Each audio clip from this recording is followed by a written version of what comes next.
পাবনা সদর পুলিশ ফাঁড়ির আলোচনা, দোয়া ও ইফতার মাহফিল অনুষ্ঠিত। পাবনা থেকে আমাদের প্রতিনিধি সোবাহান মারুফের পাঠানো তথ্যচিত্রে ডেস্ক রিপোর্ট। পাবনা সদর পুলিশ ফাঁড়িতে রমজানের তাৎপর্য, গুরুত্ব ও ফজিলত সম্পর্কিত আলোচনা, দোয়া ও ইফতার মাহফিল অনুষ্ঠিত হয়েছে।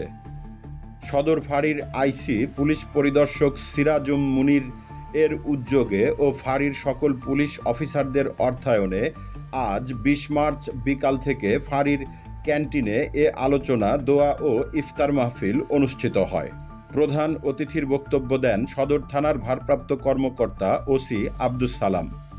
বিশেষ অতিথির বক্তব্য দেন টিআই-1 সাদাকাতুল বারী। অন্যান্যের মধ্যে আরও উপস্থিত ছিলেন পাবনায় বিভিন্ন পদে কর্মরত আইসির বিশিষ্ট বন্ধুরা, এছাড়াও ফাঁড়ির সকল অফিসার ও পুলিশ সদস্যরা। কনস্টেবল মিজানুর রহমানের চমৎকার রান্নার ভূয়সী প্রশংসা করেন সকলে। এক মনোরম পরিবেশে প্লেট ভর্তি বিভিন্ন ফল, বড়া, ছোলা ভুনা, বিরিয়ানি সহ নানান খাবারে রোজাদাররা তৃপ্তি সহকারে ইফতার গ্রহণ করেন। ইফতারের আগে মুসলিম জাহানের জন্য দোয়া করা হয়। অনুষ্ঠান সঞ্চালনা ও দোয়া পরিচালনা করেন পাবনা সাংবাদিক ফোরামের সাধারণ সম্পাদক ও সিএনএফ টিভির chairman Khaled Ahmed Al Chishti Nizami Fakir. CNF TV.